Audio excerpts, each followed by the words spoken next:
All right, Lakeitha, whenever you're ready, I guess we'll go ahead and get started. I am recording and we will, Whitney, once it's recorded, I will send you a link to the Google Drive.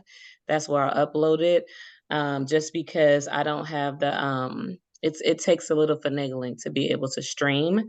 And I don't want to hold us up trying to do that. So it's just quicker to go ahead and get started using the recording. Okay.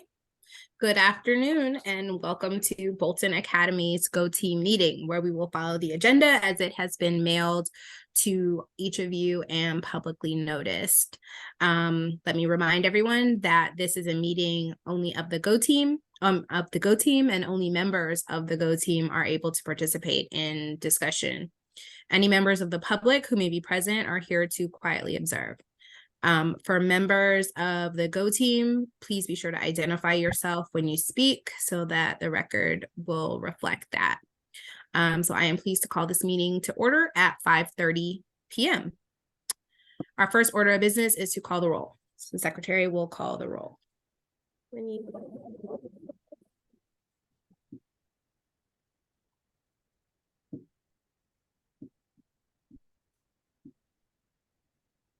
Principal Mincy.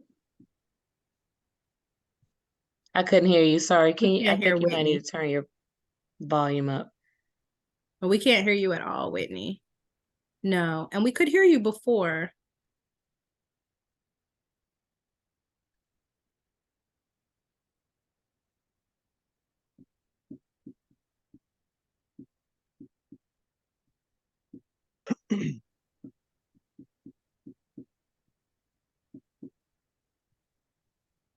Nope.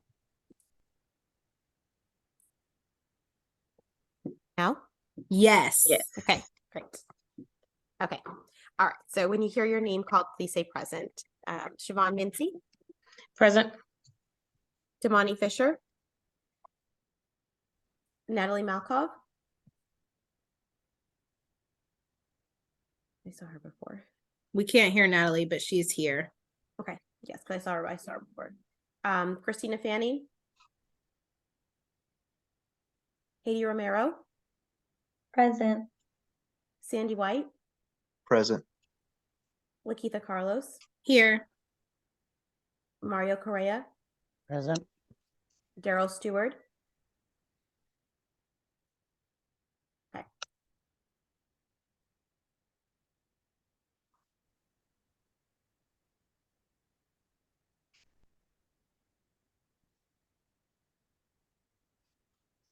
We have a quorum present. Okay, this team will only be able to take official action if there's a quorum present.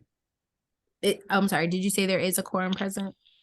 Okay, there is a quorum present. So we will proceed to our action items. First up, we have the approval of the agenda. It has been provided to you and copies have been posted. Are there any changes to this evening's agenda?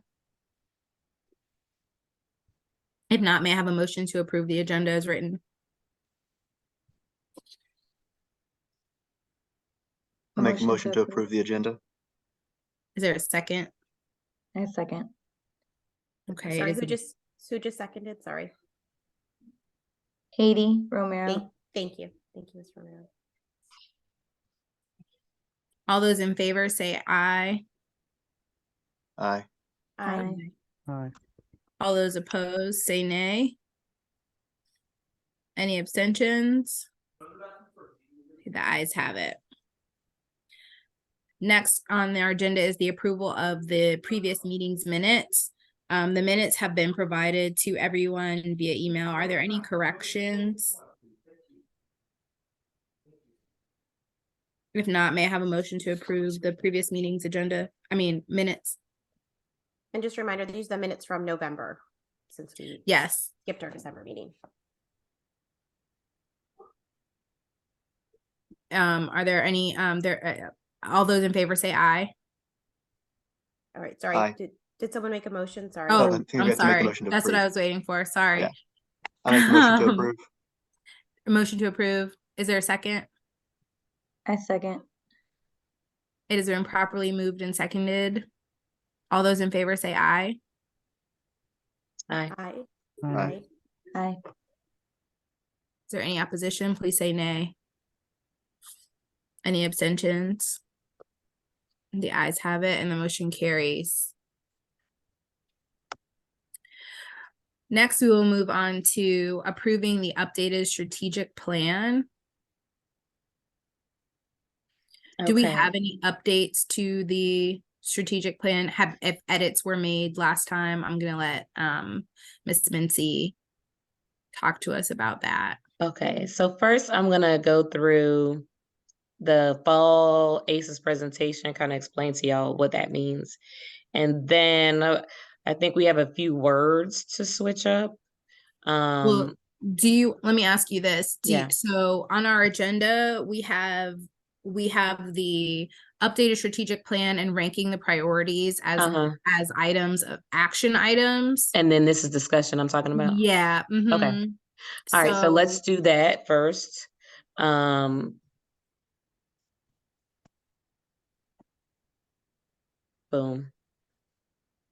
And I'm going to bring that out so we can see it. So here are the strategic priorities that we have already looked over.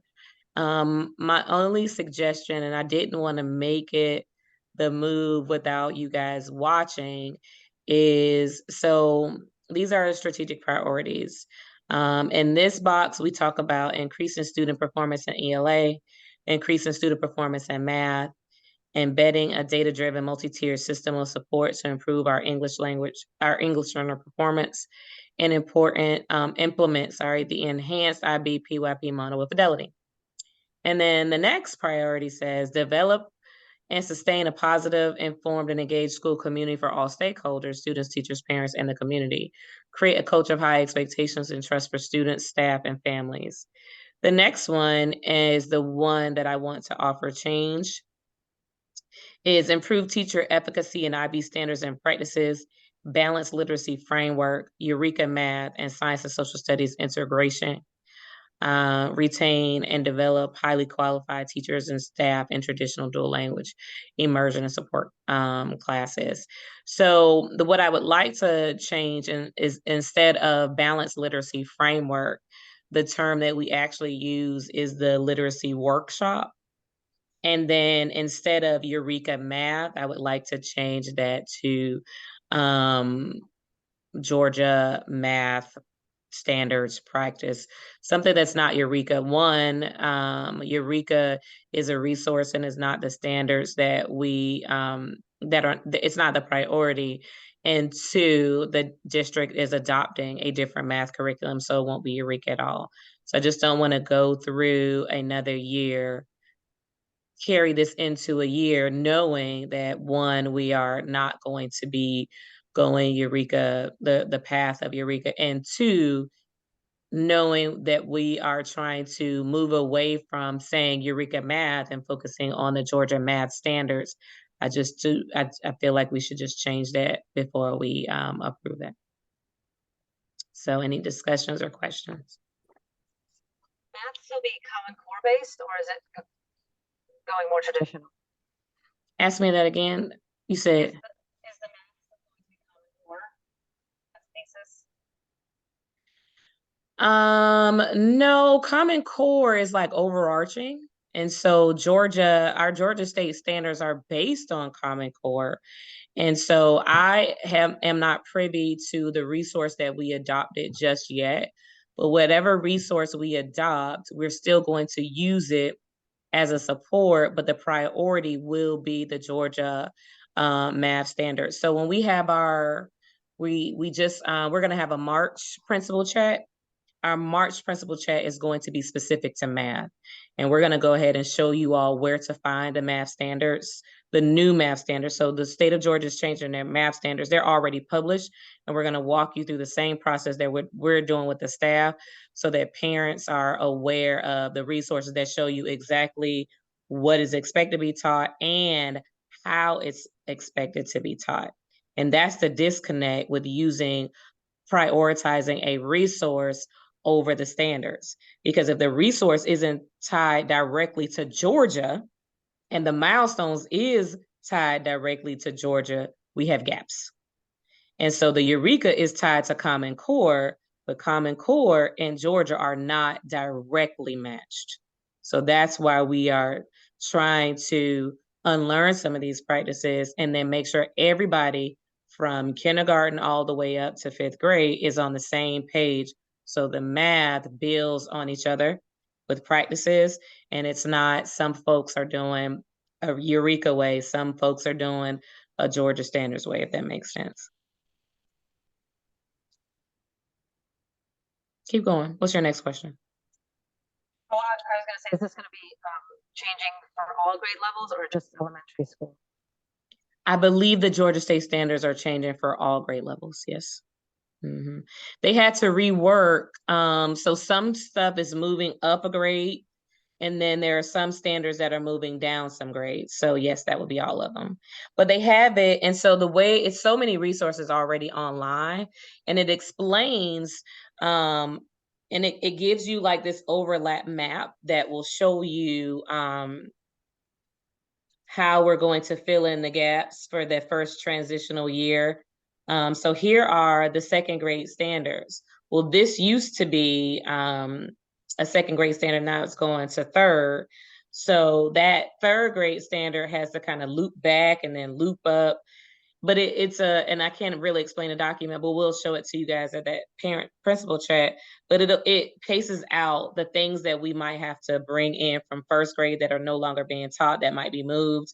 We'll be teaching more standards next year, and then the following year, it'll be just the new standards, if that makes sense.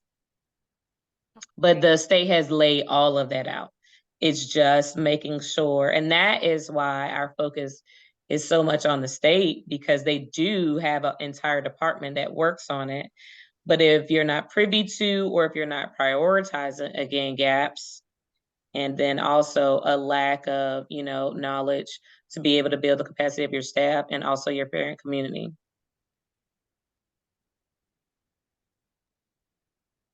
Thank you. You're welcome. What other questions or? So I think it's a great idea without having to delve into each particular goal, because I know that's not the point of this part of the discussion. Yeah. I think that it's great that your suggestions are great, so that this document isn't immediately outdated. Right. As soon as it's passed. So if there are any other things like that on here that we wouldn't know about, that obviously you would know about before us, I would say, feel free to make those changes or make those recommendations, because we wouldn't know what they are, but we definitely want this to be as current a document as possible. Okay. And to be able to be, sort of the guide for the next year or so. Okay. So I would suggest us to, I'm just going to kind of type it in front of you. So improve teacher efficacy in IB standards and practices, literacy workshop. And if that's how we kind of I'm going to put numeracy workshop or math workshop. That's how we organize our math and reading block, to where there's a small mini lesson for everybody, and then we break up into small groups, so it's like a workshop. So literacy workshop, math workshop, and science and social studies integration based on the Georgia State standards. I think that's what's very important, is that we just continue to be aligned. So I think some of you have heard me say it a million times over, that it does not make sense to train for, to test on yoga or to test on CrossFit and we're training for yoga. It's just not aligned. So that would mean that I just need to change this bullet over here to pretty much be the same thing. So provide teachers with ongoing professional development regarding IB, literacy workshop, math workshop, literacy. I would just change this to literacy workshop, math workshop, and effective co-teaching strategies. So everybody see that right here? I just need the language to match. Yes. So you'll be changing this under the school strategic priorities and under the school strategies, Yes, those two sections, because And- the language needs to match. right? And Okay. then Diane mentioned that the standards are referred to as Georgia Standards of Excellence. Okay, you want boo. to change it Yes, to that. So that we have that in there. she is correct. Add based on Georgia Standards. Okay. Literacy workshop, math workshop. Okay. And then the last goal, develop a staffing model that provides opportunity for ongoing collaboration across grade levels and disciplines. I don't have any other recommendations.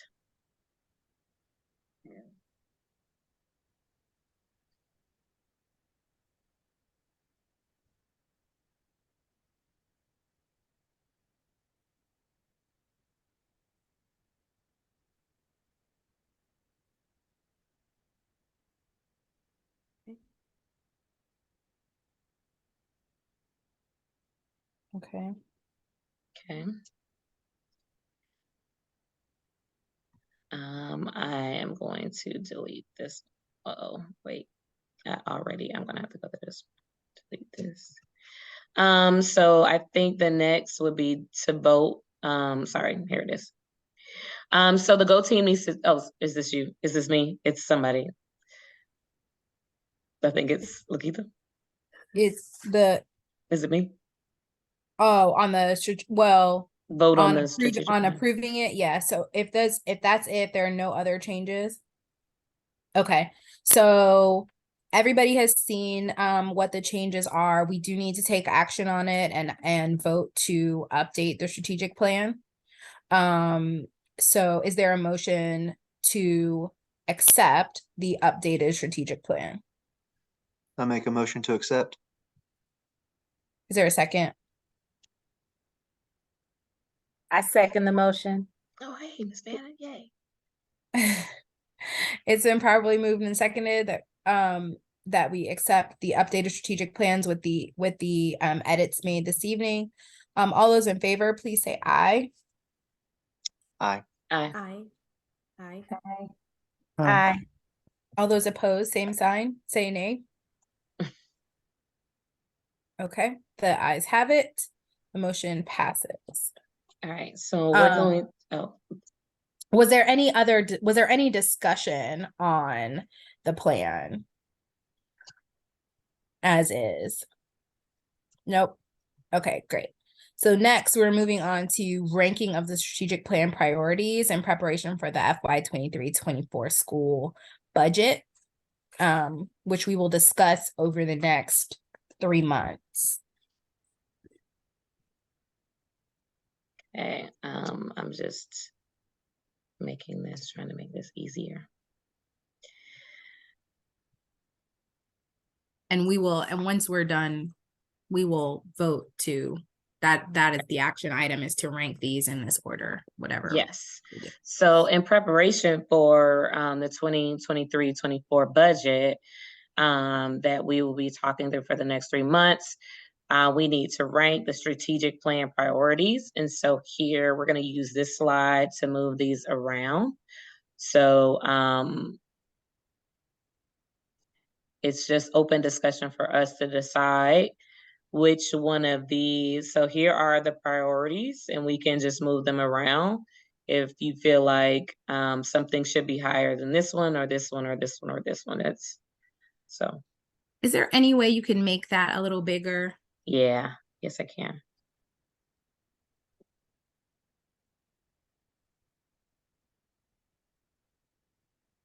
Is that?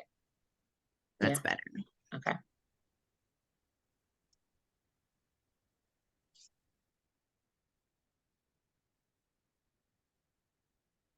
My personal vote would be for equipping and empowering leaders and staff to be higher on the list.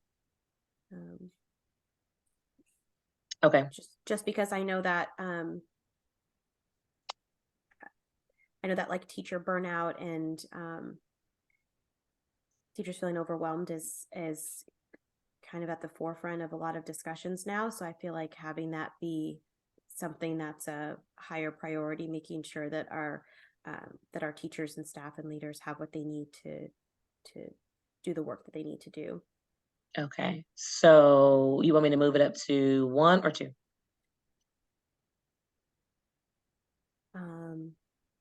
I would say 1, but I don't know if anybody else has feelings on it. All right, so perhaps, and I don't know if this is the best way that other folks did it. I'm just gonna play Tetris or move these around until we figure it out. All right.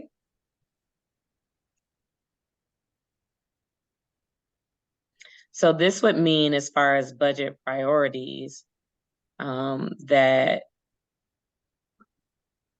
we would prioritize the equipping of the staff with budget decisions. Fostering academic excellence should just get priority over that. I love our teachers and I feel that they're they do work hard, but, Natalie, we're having some trouble with your audio.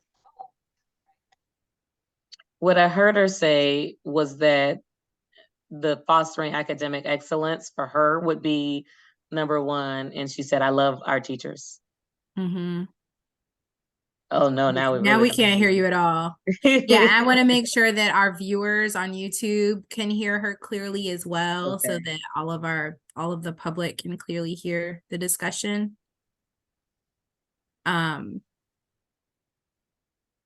So while we're waiting on Natalie's audio, and you just keep working, like keep checking in with us, Natalie, and see if it works. Ms. Minty, if you could just, for the benefit of the public as well, make sure that we understand how these are related. I think you touched on it a second ago, how they are directly related to the budget and what this ranking, sort of means in layman's terms, as it informs our job in terms of creating the budget. Okay. Kind of sort of, you would just have to kind of yell a little bit. yeah, I just wanted to Speak right into it. Put the mic right to your mouth, and that'll probably be better. Yeah, try that. the framework of budgets and where we're going to be putting money. I feel that having the kids' academics at the forefront should get the highest priority. So Natalie feels that the students' academics should be in the forefront. So when I think of the difference between and equipping and empowering leaders and staff versus fostering academic excellence for all, it's where your resources are going to go. So increasing student performance in ELA and in math might be curriculum that we're using, and then even resources that are directly tied to the IB model that the students can benefit from. But I feel like they kind of overlap a little bit, because you could do some things for teachers that's directly aligned to increasing student performance in ELA, whereas the equipping, though, is going to be more specific to teachers, like sending them to training, also getting them resources, or getting subs for training to cover that.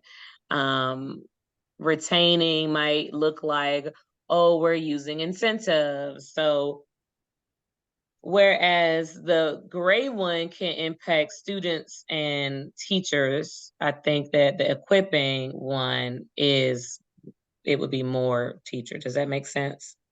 And Diana, is Ms. Jacoby on? If I am wrong, then please let me know. No, I think that sounds right. Okay. So do we want to move, because Whitney just wanted to move it up a little higher. I don't think you had a preference. No. So Go ahead. I'm sorry, let me just make sure I'm clarifying. You do not have to move these Oh, as bulk.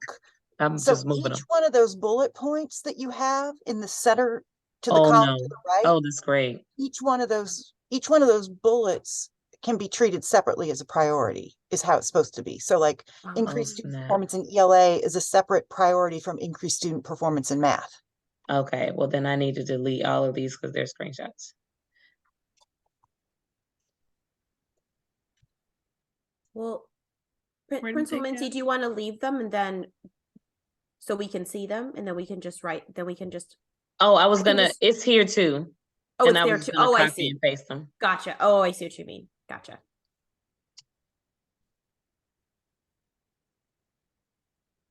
Just for these So we can, so you're saying we can mix and match. Okay.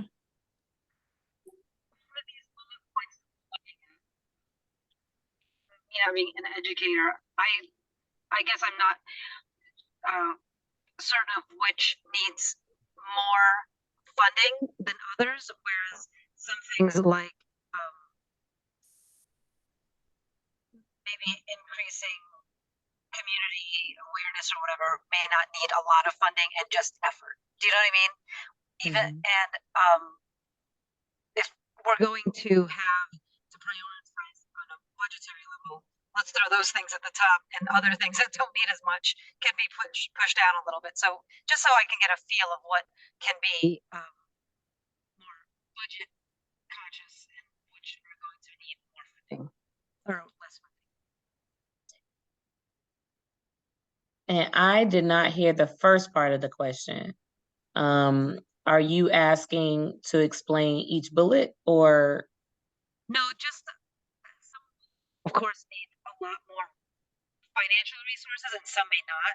So maybe if there's a way we can determine which ones will not need as many resources so that we don't have to feel like we need to prioritize them in order to get them done. If we're going to prioritize to get them on budget, I guess.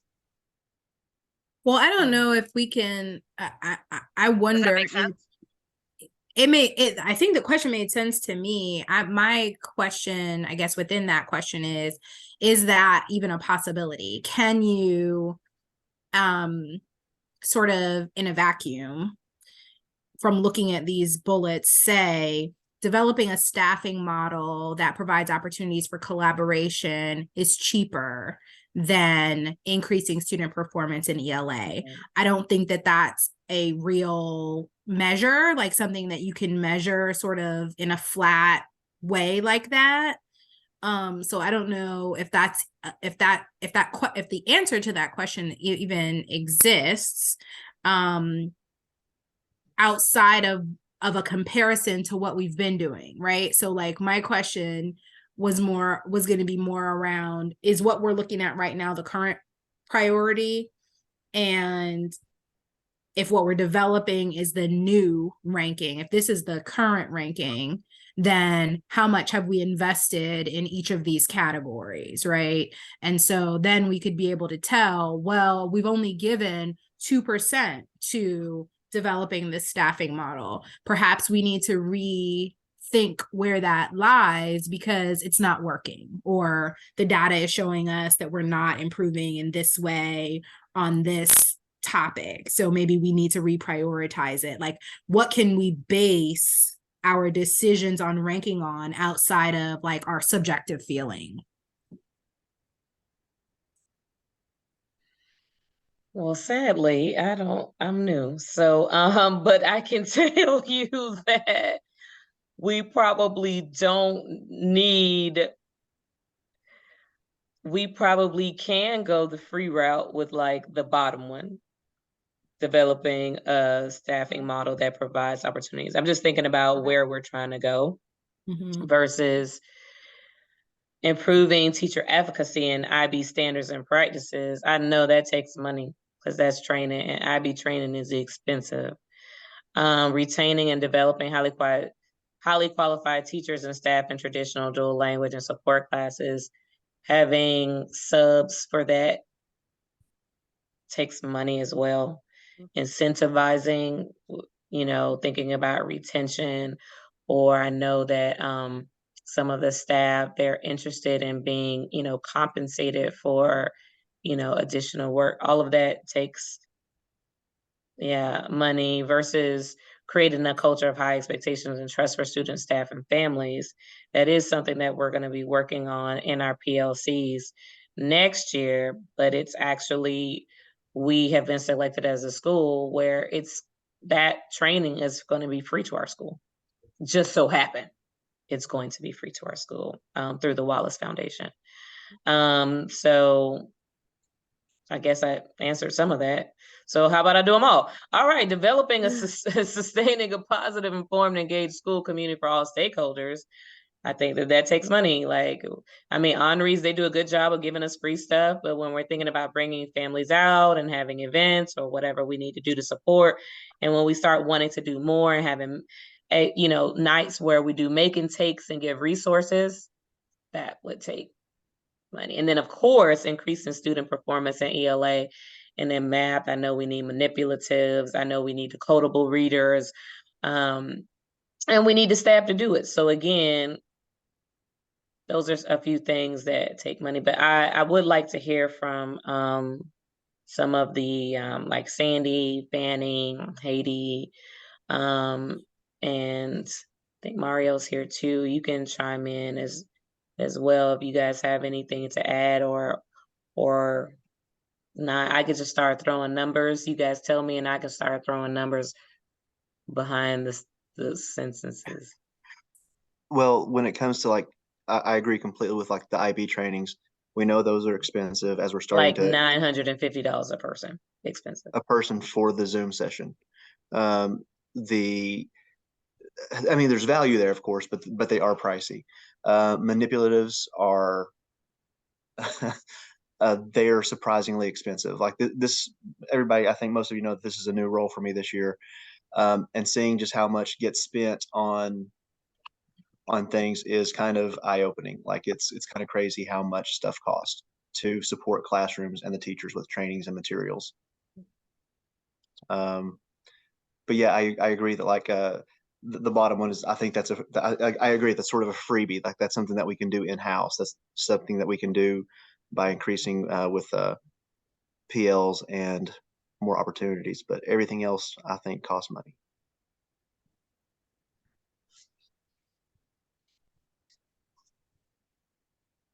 I don't know if it's appropriate for me to start putting numbers behind it. But I think So Or at least no, a dollar sign or three. you really Okay. don't want to put costs because you don't have your allocations yet, or at No. least the team hasn't seen them. And the whole idea of this is that it shouldn't be tied to money. This is, first off, remember that your strategic plan is a multi-year plan. So you're not going to address everything this year. I wasn't will tying it to money when I said numbers. I meant just the ranking numbers. I'm sorry. Okay, I yes. didn't mean put an actual, no. I don't know. I'm going to my budget meeting tomorrow. I don't know. I'm just trying to put 1, 2, 3. So when I get ready to copy and paste, it's easy. Yeah, I know which one's going first. That's all I meant by numbers. No, that's fine. That is how, you are the subject matter expert of the building. That is your role on this team, is to help with that. Okay. And as we're looking at the strategic plan, just remember, everything can't be addressed every year. It's kind of like building a house, right? You need the foundation, then the walls, then the roof, then you do the electrical and plumbing and whatnot. So, think of it from that lens as to what if we address it in 23, 24? Will that then support the work in 24, 25? And that will. Got it. Okay.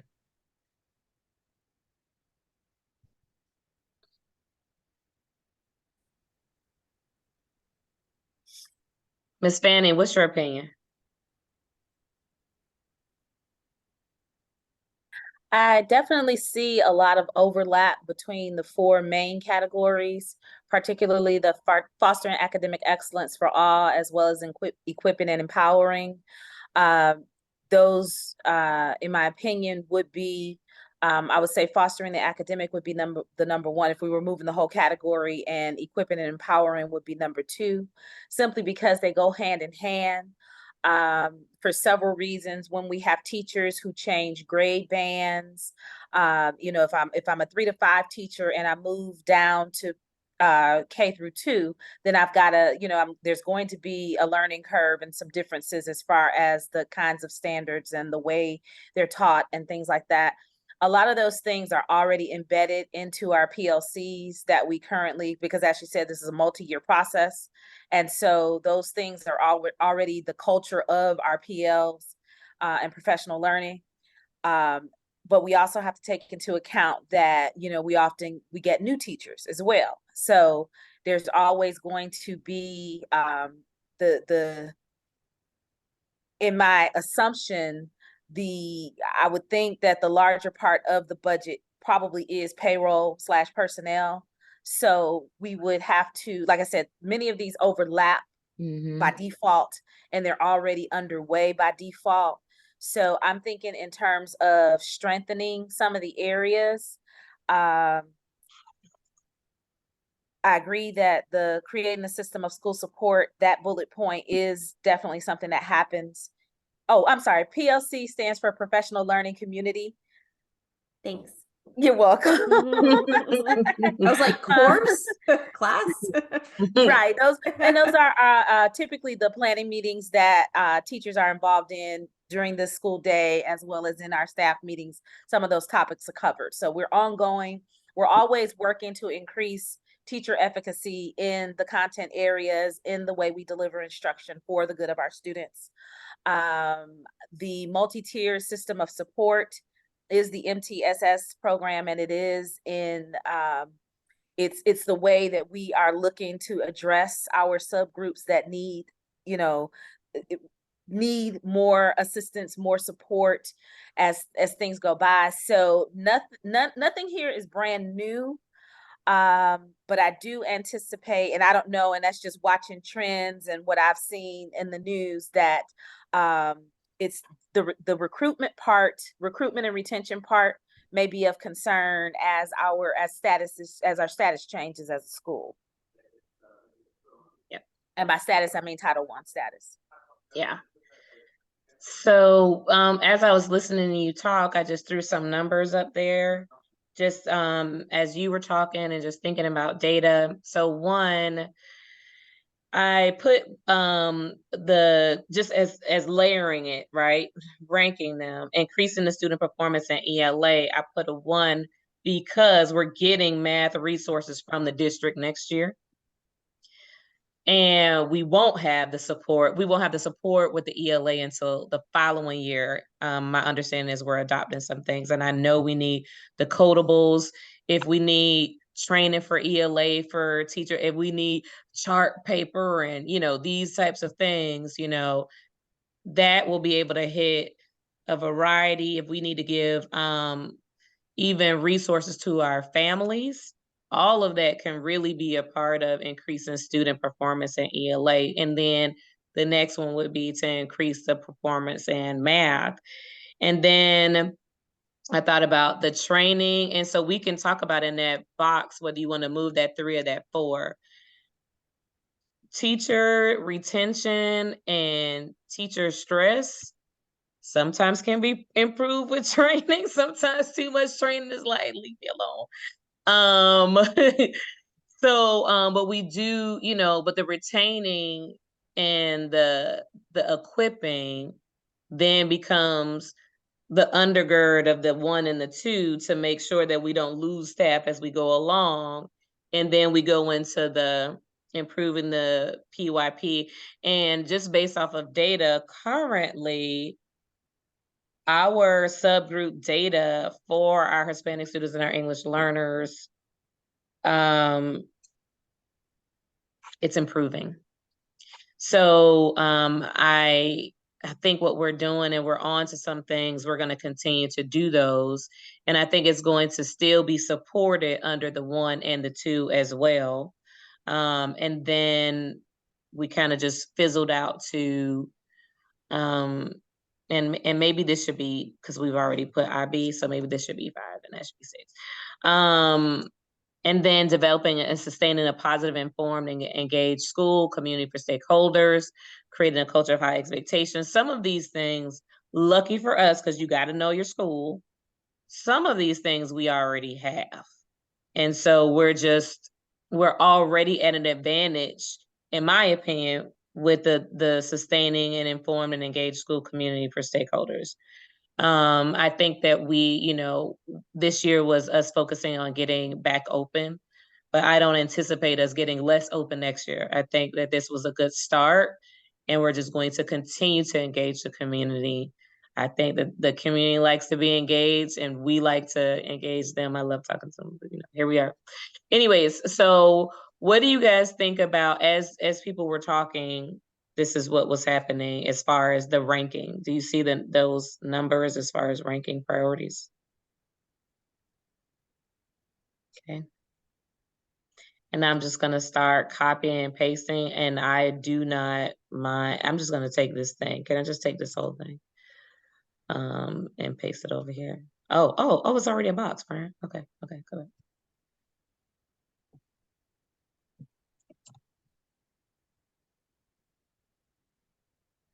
Oh, we'll look at, okay, we'll number it at the end. So I'm just gonna be typing, but if anybody wants to chime in and unmute, please do so.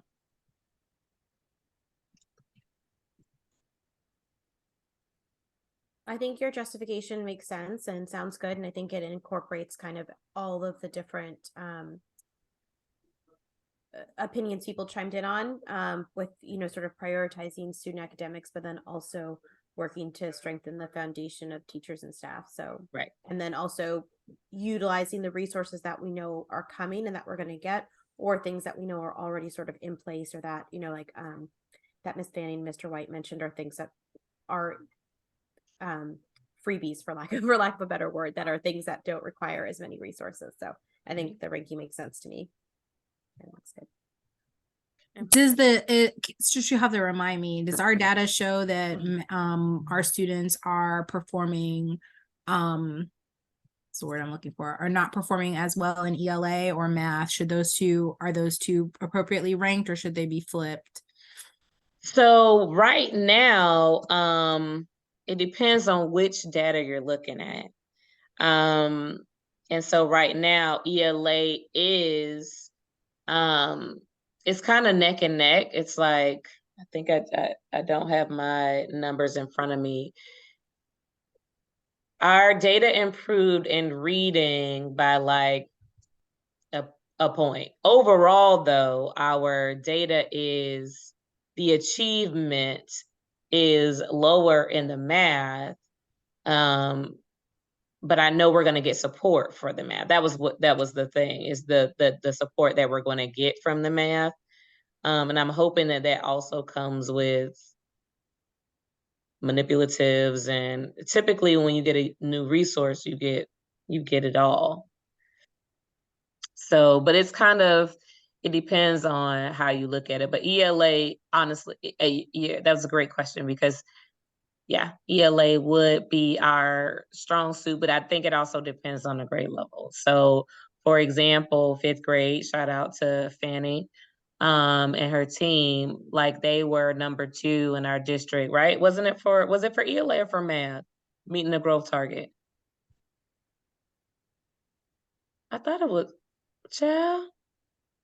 Well, don't get me, okay, thank you. Okay, Lakeitha, on paper, it would be ELA, but the only reason why I put it as the 1 is because I know that the district is about to roll out money for that math, and we need, what we need at the lower level for K2, and really pre-K2, are decodable readers. So I'm not sure if you guys are keeping up with the reading wars, but the way we are teaching phonics, it doesn't match the readers for the children to practice with. And so who's gonna pay for it? That's gonna be us. So we're gonna have to come out of the pocket to get some decodable readers. Match up.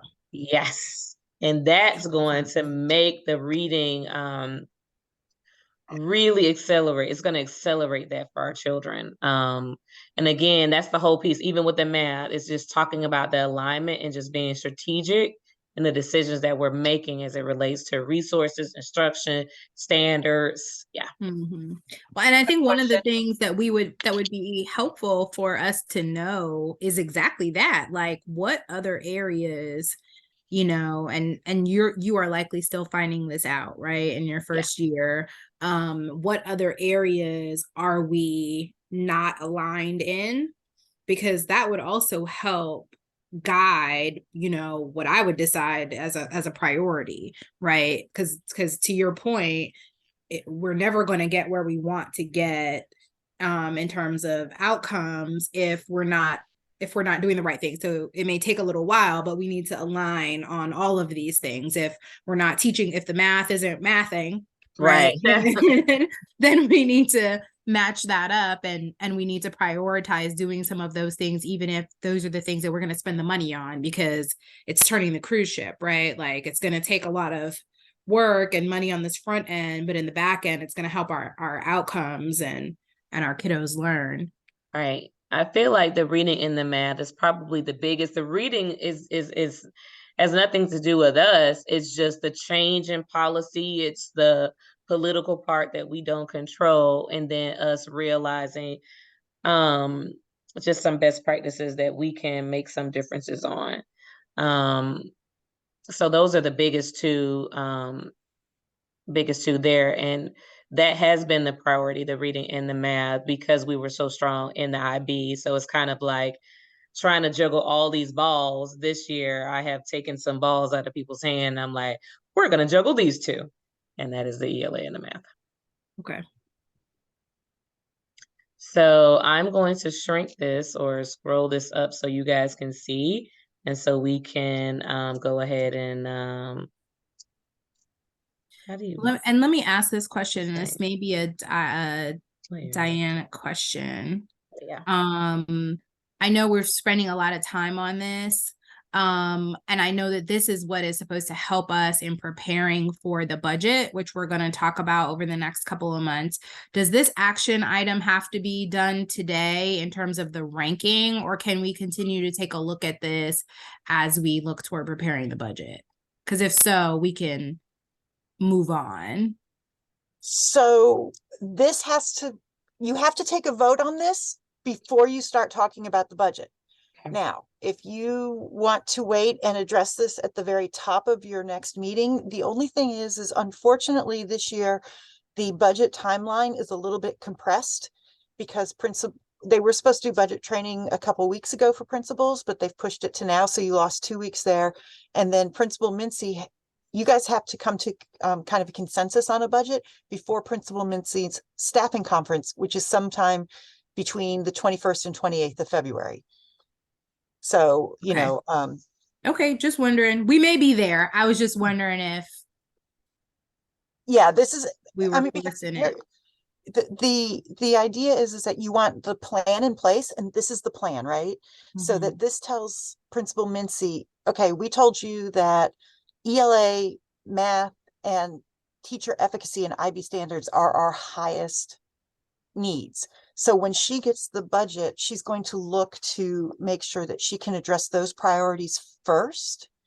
And then she'll put funds and resources towards some of the ones at the bottom of that list for next year. Does that help frame it for everybody? Mm-hmm. Okay. Thank you. With that being said, should we move number 4 up to number 3?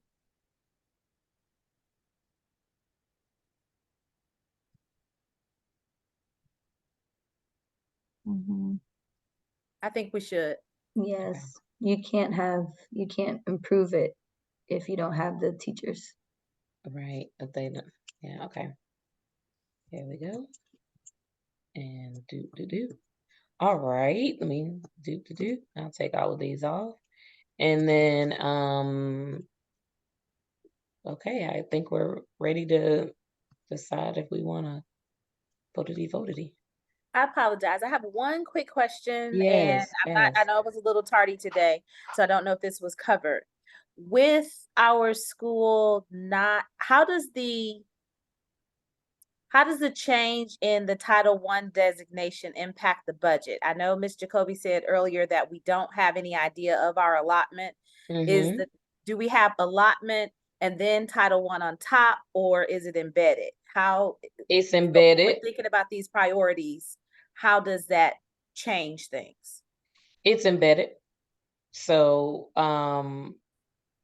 so that means a reduction in an overall budget. Yeah. And that's where, you know, we will be okay because, you know, looking for us, we have the Sophie Foundation. It's just that some of the other things that Sophie has been able to do this year, like with the, you know, First Friday events, and they pay for some things for DLI. They're paying to send teachers to training. And again, that's $1,000 a person. We might need to lean on them a little bit more to supplement some of the things that we might lose because of our Title I designation, you know, like, so we don't want to lose our parent liaison, you know, like, so we'll have to move and finagle some things. So good question, but yes, it's embedded.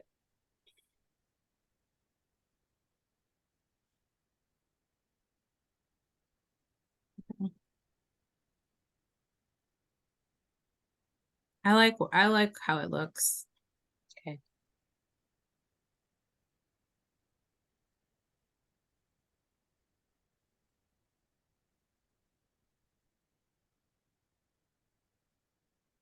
I mean, I'll tell you, my bleeding heart wants number 8 to be number 1. Because I feel like if we don't create high expectations and set a standard for high expectations, and have our staff know that we trust them to deliver, Yeah. can we increase our student performance? Can we do all of that, like, just at its most basic level? But, you know, that may just be, again, my bleeding liberal heart, you know, trying to look at Yes. the holistic view of it. So I don't know how that drives that, but I do think that should be at the top of our sort of goal list. So maybe it's not, I don't know, y'all tell me, maybe it's not a part of the strategic plan, but as we look at what our goals are and how we execute our strategic plan, maybe it's one of those things in terms of execution. Yeah. So number 8 is going to be embedded with number 3. That is a part of developing our highly qualified teachers, because a part of that development is creating this culture of high expectations, and trust for students. You have to actually teach that. And then also our partnership with the Leadership Academy through the Wallace Foundation, which is not here, is going to, we have a 3-year partnership that is going to be specific to number 8, as it aligns to culturally and linguistically responsive practices. So it's going to be there. It's there, kind of Okay. overlaps. And you tell me if it's not there, and you say, now see, okay, so you Right. hold us accountable. Well, I think this looks good. If there are any other Go Team members who think that there's anything else that needs to be moved around, let's go ahead and take a final look at it so we can move our agenda. It's not a move around, but just changing English learner to maybe our multilingual learners. That wording. Okay. So we've already voted on the wording in the Sorry. last, yeah. We can improve on it next, because it's coming. Okay. It's coming. Okay. We did that in the strategic plan, you mean? The strategic, yeah. So when we adopted it, we've adopted the language. Oh, we can go back if y'all want. And we will address it. And I I think we're all still here. I mean, I would be welcome to open, you know, to by common consensus, to make that, you know, change so that it is culturally or appropriate. Okay, let me go. If that is the will of the body. Diane, can we revote? Yeah, Yeah. I mean, Somebody needs to make a motion and you yeah, can, we Okay. can make a motion to edit it and vote it up or down again. right. It's your strategic. just the plan is a living language. document, so. So it's to change it from English language learner to Multi-language. multi-language learner. Mhm. Tell me the terminology one more time, Heidi. Multilingual students. Multilingual. So I will entertain a motion to amend the reference to English learner in the strategic plan to be replaced by multilingual learner. If there is someone who would like to make that motion, would you please say so moved? Is multilingual learner or multilingual student? I think it's multilingual learn. I Learner. think student or learner is they're I, almost used synonymously, Okay. but Multilingual yeah. learner. Okay. you say we have to say motion to move or moved? If somebody would say so moved, you could just take it from what I said. Then you don't have to repeat it. So moved. Is there a second? Second. I'll It is second. Third. It has been properly moved and seconded. All those in favor say aye. Aye. Aye. I All those opposed say nay. Any abstentions? Motion carries. All right. So- Are we ready to vote on the next one? I changed the language. Yes. So I will now open the floor for a motion to approve the ranking of the strategic priorities. Is there a So motion? moved. Oh, there a- motion. Mhm. Is there a second? Second. sorry, It who is said second? Mm-hmm. Sorry, who who said said it? second? Christina Who- Fanning. Thank you, Miss Fanny. It's been properly moved and seconded that we accept the rankings as shown on the screen for the strategic priorities. All those in favor say aye. Aye. Aye. Aye. Aye. All those opposed say nay. Any abstentions? The ayes have it. Okay. All right, so we are done with our action items. We will move quickly through our discussion items. Okay. And first up, we have our Fall ACEs presentation. All right. So this was I'm sorry, these numbers are a little, they need to be moved over a little bit. So principals present this information to the senior cabinet. So this was presented in the fall. Some of this data has changed a bit, like the vacancies in the fall when we had this presentation. The vacancies were at 7. We're now at 1 vacancy. And that vacancy that we have now is due to well, we have 2 vacancies actually. Both of them are due to a promotion. So we have an interrelated resource teacher, special ed teacher position open, and then a special ed lead teacher part-time. We share them with Beecher. And both of those are open because both of those staff members, yay, they got promotions and are promoted internally. And so we just talked through our areas of focus for IB, which is teaching and learning and professional learning, and teaching and learning and collaboration. Our projected enrollment was 540. And so at the time we were at 555. I think the latest I checked was 551. So we're up about 15 students above projection, and they do anticipate that. So we did get a little bit of money in the budget for that. We have 13% of our students are, and this is their language, but 13% of our students are multilingual learners. And then we have 8% of our students are students with disabilities, and then 9% of our students are gifted students. But again, this was the fall. And so then we talked about our attendance take rate. And so it's important for, we're supposed to take really our goal is to have 100% here, and that means that every single teacher in the building has taken attendance. So we're still working to get that 96% at this point. 100%. But at this point, because it's an average, because we started at a 94% in August, we're still kind of fighting to get it. For the last 2 months, we have had 100% attendance take rate. And then we look at how many students are coming to school. Our attendance has improved. So that's why I was late. I was presenting our our winter ACEs. And so our attendance rate has improved from September to now.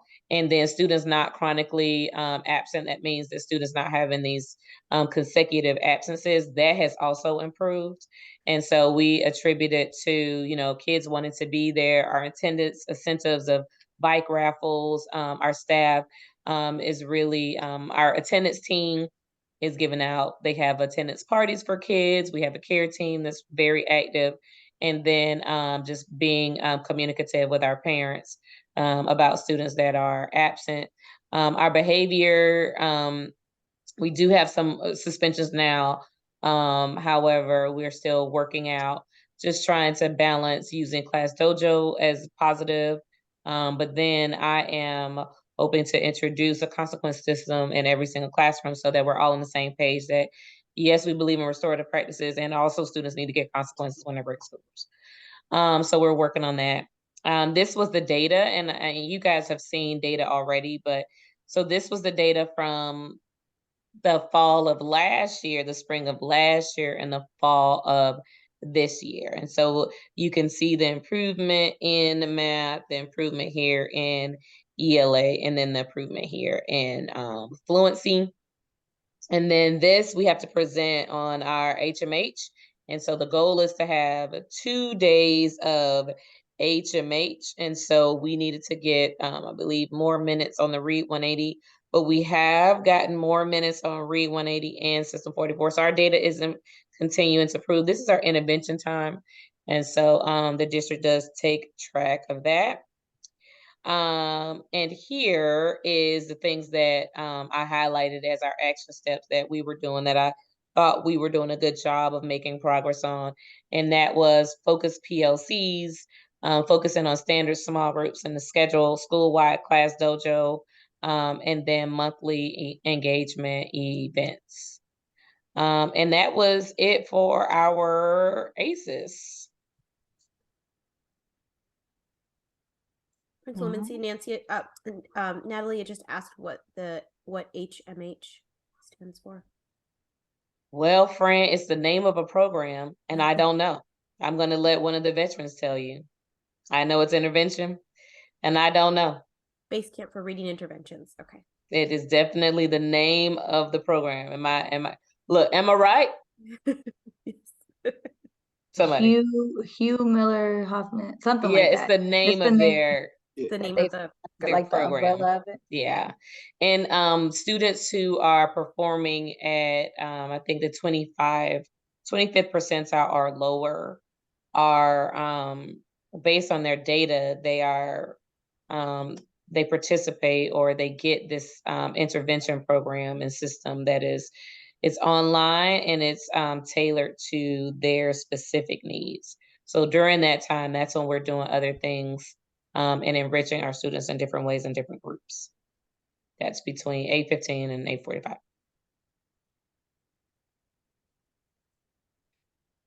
So at our next meeting, we're going to talk about the budget and let me or the chair know of any additional information you need for our future discussion. Thank you.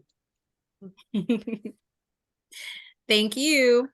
Okay, so moving through our discussion items, we may have hit on these while we were working through our action items. So Okay. do you need to report on any progress on the strategic plan priorities or on an update on the strategic plan? No, I think we just included it, yes. Okay, and we've discussed our rankings and all that. So I think we're good on all of that. So next we've got Go Team training. I think that I'm not sure if Diana is gonna talk about that, or I know that I know that each of you should be getting emails from the Go Team office on your training requirements and whether or not you have met them. They're quite cute how they customize them for you.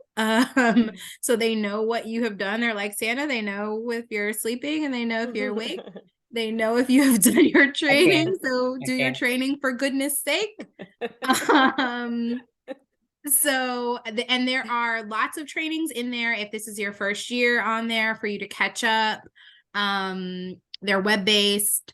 And there is one in particular that has to be done before our budget meetings. So please log into Ellis and take care of that training if you haven't already. The APS will continue to email you until you finish all of your trainings. Trust me, I know. It's like riding without a license. Exactly. Yes. Exactly. You're riding And dirty. I think the email from, I think it was back in November, maybe. I think it may have been in November. The like compliance email, if you just search, I think the compliance email had a list of any trainings that were still outstanding. So if you aren't sure, or if you don't know where the emails are, that should tell you if you have things that still need to be completed. And Whitney, if you can find it and just resend it as a gentle reminder, Sure. that'd be great. I could do that. Yes. Diane, do you have anything to add on that? If you are not an APS employee, feel free to contact our office, Go Team, at apsk12.org, and we can send you your Ellis credentials if you haven't ever logged in. And once you complete all your required trainings, so that new member, the ethics, if you're not an APS employee, and the budget training, then the emails automatically stop, because we just remind you if you haven't completed them. So if you don't want to see them in your inbox, just knock them out. But we're here to help. If you have any questions, please don't ever hesitate to reach out to our office. Thank you. Okay, next is the Go Team website. Yes. That should also be a very quick discussion. One of the things that we needed to add to our website, which was on our agenda, I think back in September, but wasn't really revisited, was the protocol for public comments. And so I don't know if I'm able to share my screen or not. And I have let me help you. I have or if somebody has the Go Team website up, I don't know. I have like a Here you million go. You can share.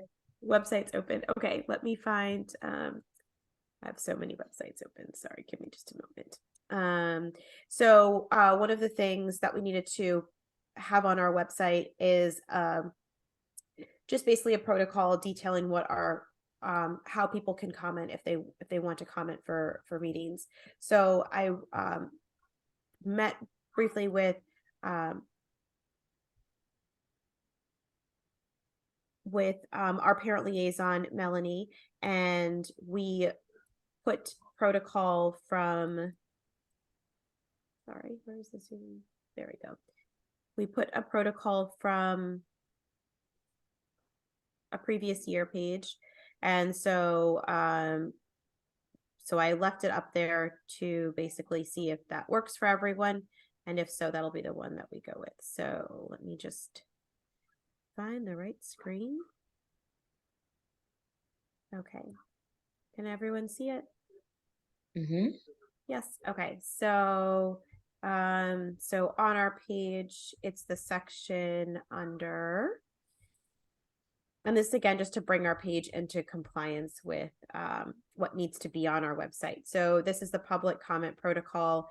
And so I basically used pretty much what we've done in the past, which just comes from the Go Team website. So this is this is what I'm proposing we put up there. But if anyone has anything that they'd like to change or anything they'd like to edit or amend, we can do that as well.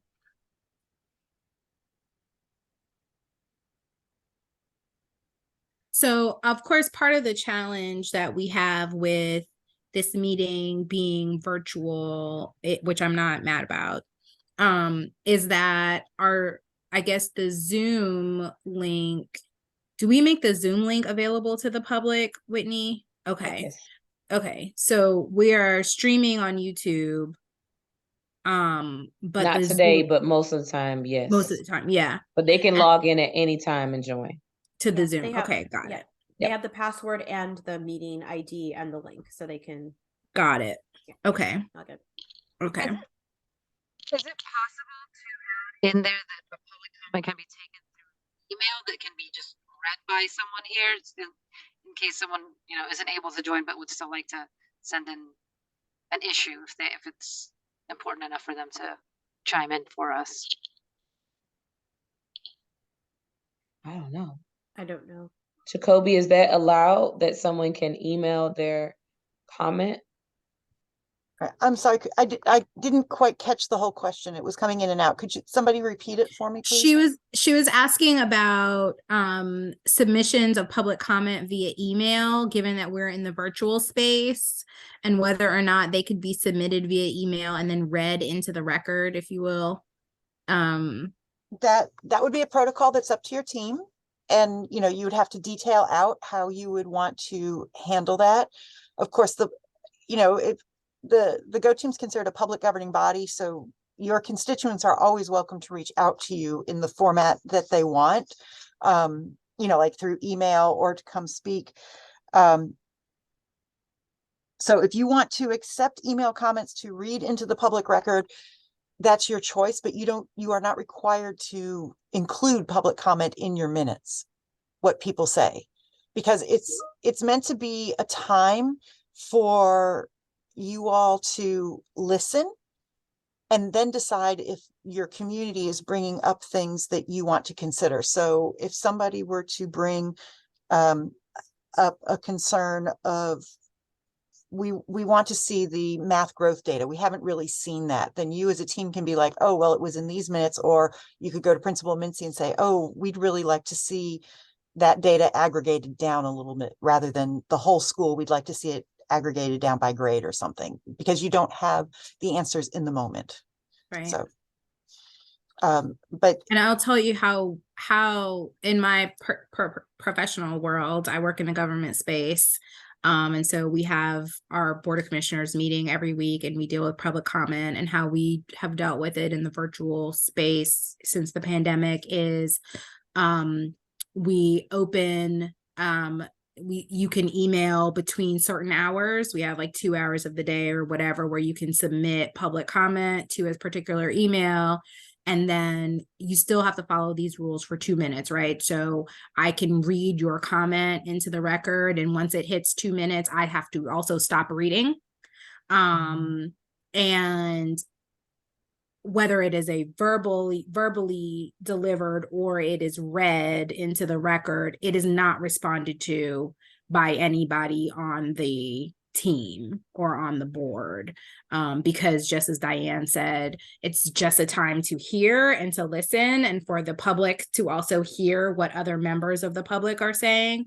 It's a time for the public to be heard, not for there to be dialogue, which I think is also good, because it gives us as a body and the administration the time to go and actually get an accurate and reflective answer for that constituent. And if you've ever watched an APS school board meeting, that's kind of, again, you guys get to put out the guardrails around this, right? If you wanted to allow people to have 10 minutes to speak, that's upon you. But there are still guardrails, just like at the school board meeting, that this is not a time to talk about individual students or personnel. This is not a time to come up and talk about, well, my student was disciplined and this one wasn't. No, that's not. Or I don't think teacher X is doing as good of a job as teacher Y. This is not that forum. This is about, just like you from that governance lens, public comment is a time to speak to things that impact a significant portion of the of Bolton Academy, be it a grade, a subgroup, the school on the whole, something like that. So.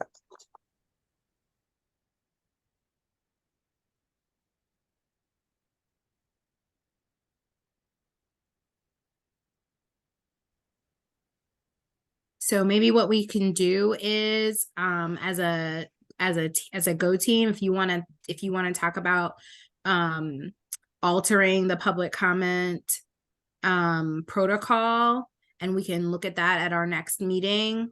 If everybody just takes the time between now and our next meeting to take a look at it and see if there's anything that you want to change, you'll see that we have to provide it at least 4 times in a year.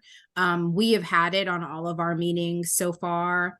And I always, acknowledge that it's on the agenda. We go through it as a regular part of our agenda. And we ask anybody who may be on the Zoom to speak. We haven't had any this year. We didn't have any last year either.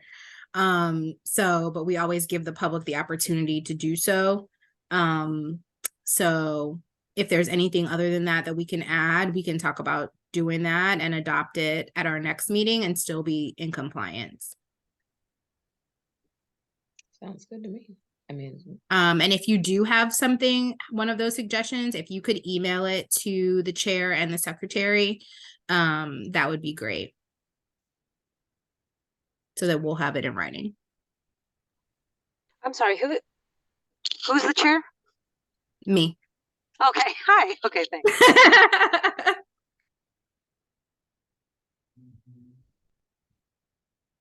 Okay, sounds good.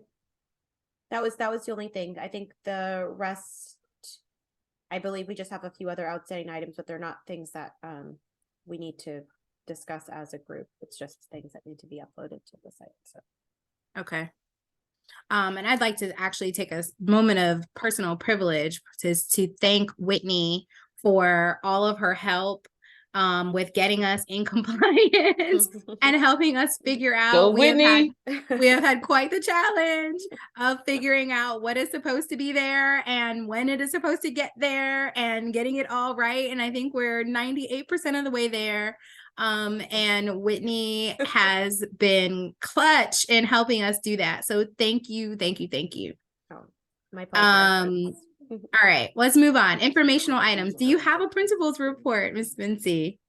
Not at this time. Awesome. Are there any announcements? Not for I me. just want to. Natalie. Hi, yes. I just wanted to do a couple of announcements for the school. We're having our family dance on Friday. I don't know if this is the kind of thing to put in these announcements. We can't hear you, Natalie. I think Natalie is giving school announcements. Yes. Okay, nod and tell me if you're right. I'm going to pull up the Hoot. She's giving us our good announcements that went out in the Hoot. We've got the Bolton Winter Dance on Friday that is free and in the gym, and everyone is invited. And PTA signups Friday, February 3rd. PTA is hosting a soup lunch for our super teachers. They are looking for volunteers. That was supposed to be a surprise. Oh, it's in the Hoot. Most of the staff does it. You guys pretend like you don't know. I can confirm. Well, there's that. Mom always said, if you don't want somebody to know, don't write it down. Well, there we have it. All right. Well, the family dinner at the Nonstop is not a surprise. I hope. It's the Thursday on the 26th. They will be back for a pop-up. You can order anytime this week. And I think that's it. We've got Sophie Night stuff going on. It's There's on 2 wine wall events this on weekend. March 4th is Sophie Night, and there are 2 wine wall events. One this Saturday in DuPont Commons, and on Sunday at Round Trip Brewing. So that people can come and get ready for Sophie Night, and all of that other information is in the Hoot. Black History Show is February 28th. We'll have another meeting before then. But tomorrow, Wednesday, our students are doing Bolton Me Encanto, and that will be at 9 a.m. and 10:15 a.m. And the teachers, there are certain teachers in certain classes who are participating.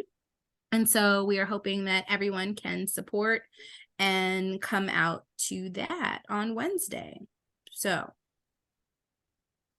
I know we can't hear Natalie, but I think that's it. Did I cover it? She gave thumbs up. Okay, awesome. Any other announcements? All right. Do we have any members of the public on the Zoom who would like to make comments? If so, please identify yourself. No. All right. Well, I will now entertain a motion to adjourn. I make a motion to adjourn. I There's- second. All those in favor say aye. Hi. Aye. All those opposed say nay. All right, motion carries. Thank you, everybody. This was Thank you. awesome. This meeting is adjourned. Thank Bye, you all. everyone.